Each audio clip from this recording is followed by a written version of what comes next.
Hey, what's up, everybody? I am Stacy Present. Welcome to the fantasy forecast here at Player Profiler. I've got a few things to talk about as it relates to quarterback free agency. We're going to discuss the four most relevant fantasy quarterback moves, in my opinion, anyway. So let's get to it. All right. First, we're going to talk about Sam Darnold going to the Seahawks. Look, that pass catching room looks completely different than it did a year ago. They released Tyler Lockett. DK Metcalf is now in Pittsburgh. We are left with JSN as the number one receiver, and deservedly so, right? We've also got Cooper Cup going up to Seattle, and then we've got Jake Bobo. But don't you forget that depth chart still has River Craycraft and MVS hiding in there as well. Look, you gotta love this move for Sam Darnold, right? He gets a massive payday. He gets to go play with a young stud in JSN.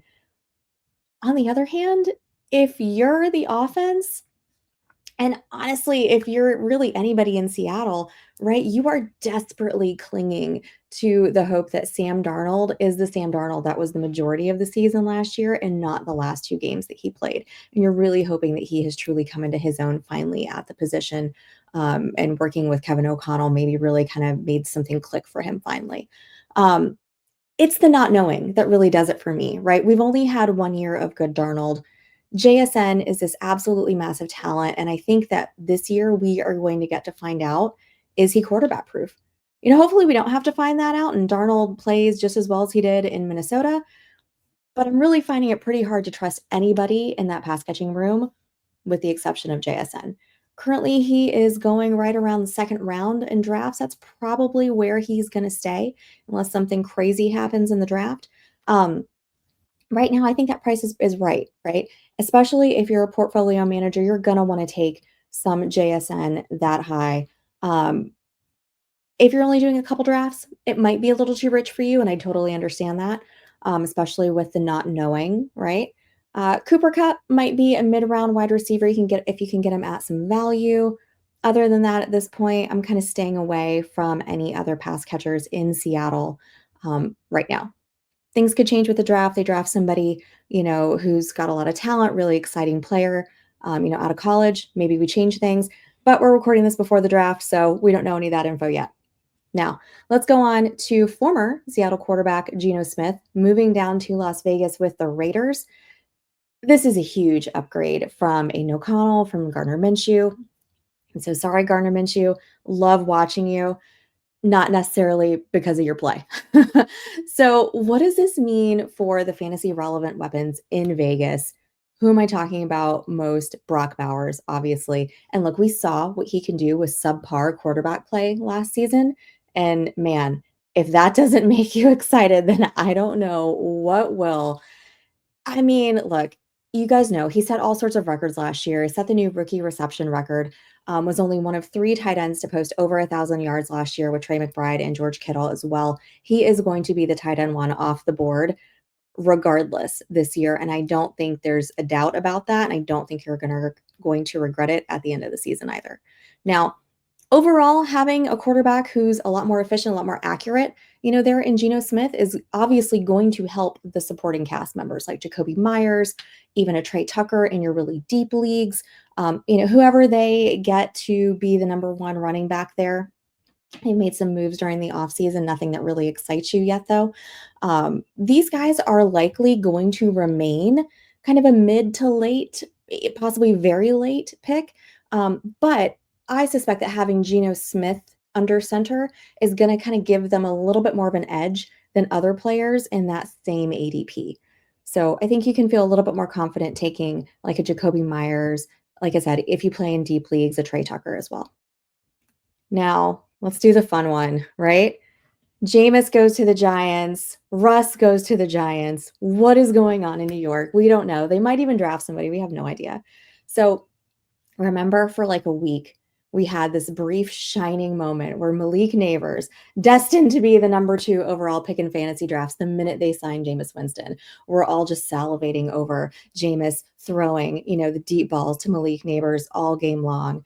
And then they went and ruined it. They went and ripped that just delightful chaos away from us, and they signed Russell Wilson. So to the Giants front office, how dare you? How dare you take that from us as fantasy managers? It's so disappointed. But anyway, because I have some good news for you. Malik Nabers still had a monster rookie season last year. He was wide receiver 6 in PPR, and that was all done under the combination of Danny Dimes, Drew Lock, Tommy DeVito, and don't you forget, Tim Boyle even started a game for them. All right. So even with the likelihood that Russ is probably going to come in and be the starter, Neighbors, his production, I doubt, is going to regress at all. Don't forget, they also have PPR cheat code and Wan'Dale Robinson, who got a 24% of the target share last year. You've also got Tyrone Tracy back there with 7 top 20 finishes in fantasy. They all worked with that same crew, and they were still viable in fantasy.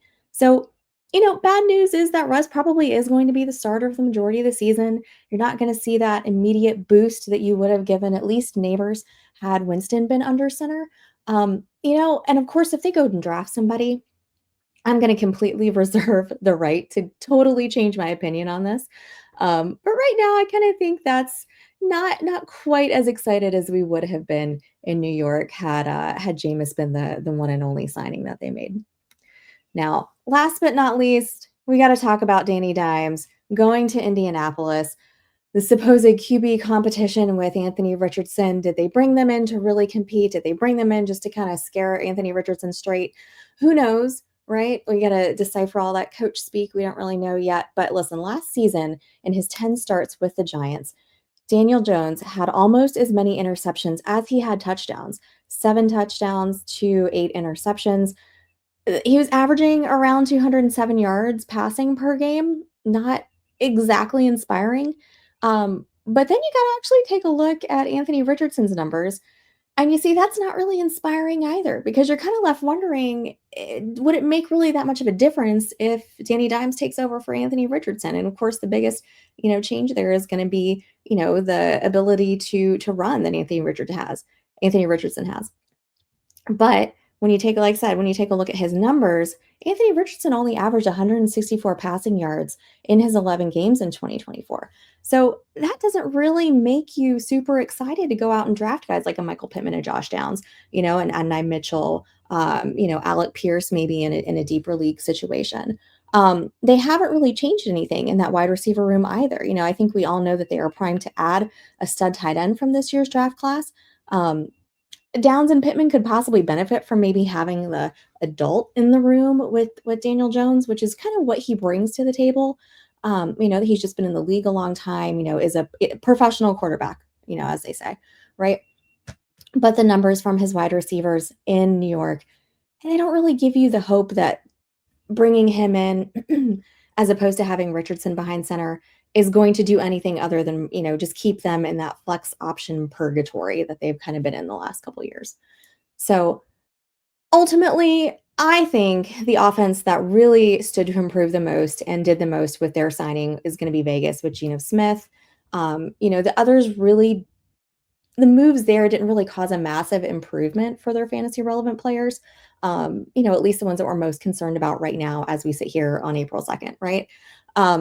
Guys, that is going to do it for the fantasy forecast for today. Thank you so much for hanging out with us this morning. Make sure to smash that like, that subscribe button if you haven't already. And don't forget to make sure to stay tuned in to Player Profiler for the most up-to-date off-season news. Make sure that you've downloaded the Fast Draft app and you're jumping into those origin drafts. You can get some rookie value right now.